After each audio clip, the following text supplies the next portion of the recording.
कोस में सब कुछ, लेकिन तेरी गायों के बीच से मैं एक गाय अवश्य लूंगा जो मांगे। वो सब कुछ हुआ, लेकिन द्रोण की नीति। अरे पुत्र जरा घराने में बढ़ो, ऐसा नहीं। देखो उस काल में दो मित्र हुए, एक पांचाल नरेश और एक द्रोणाचार्य, जिन्हों के अंदर विखंडन हम देखते हैं मित्रता में, हायरार्की की वजह से। एक राजा हो गया और एक गरीब हो गया, और वही हम वासुदेव और सुदामा को भी देखते हैं। बिल्कुल अलग अलग बिल्कुल अलग परिप्रेक्ष्य है। ये आपने देखिए, वही महर्षि व्यास ने बोला था वो कुंती से कि राज्य में तो कभी मतलब कॉम्बिनेशन हो ही नहीं सकता। उन्होंने किस बेस पर लड़ाई हुआ था कि आधा राज मेरा आधा राज उसका, तो राज्य में तो कभी ये हो ही नहीं सकता। राजा तो एक ही होता है। वो तो द्रोण इसलिए मांगने गए कि आधा राज मेरा है, वो तो कभी हो ही नहीं सकता।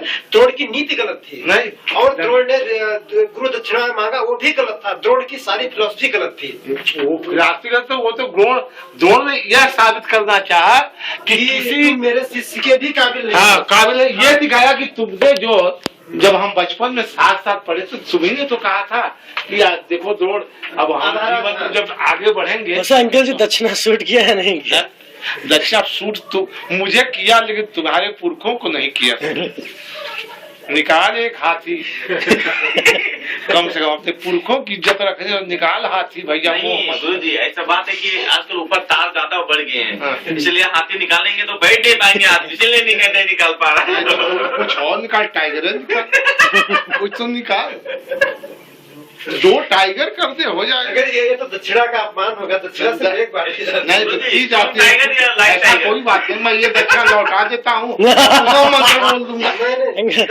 ब्राह्मण लोग अंकल जी दक्षिणा लौटा देते तो घोर जो है कुछ लौटा नहीं रहा हूँ, तुम्हें पुनः चांस दे रहा हूँ, पुनः पुण्य करने का चांस दे रहा हूँ।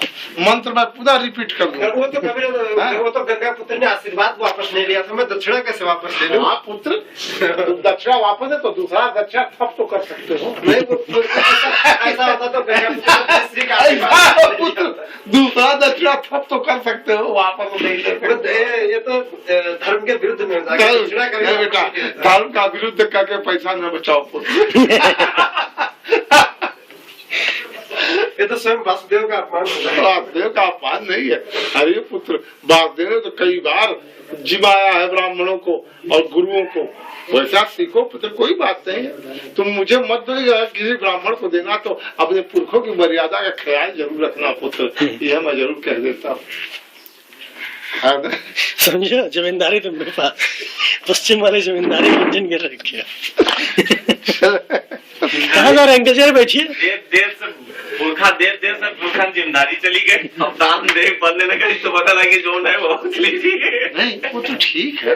पुरखा ने तुम्हारे बहुत कुछ दिया, तुमसे उतना कौन मांगता। देखो ब्राह्मण भी अब लाइन करेंगे, अब ब्राह्मण भी मांगने वाला। अब तो देखो स्थिति इतनी खराब हो गई है कि 16 श्राद्ध करने वाले को 16 ब्राह्मण जुटाना मुश्किल है। कोई जल्दी जाता ही नहीं खाने, तो सब अपना हैप्पी है, सब प्रसन्न है। ब्राह्मण रह ही नहीं गए, ब्राह्मण रह भी नहीं गए, और अब उनके पास आर्थिक वो समस्या नहीं है जो पहले हुआ करती थी।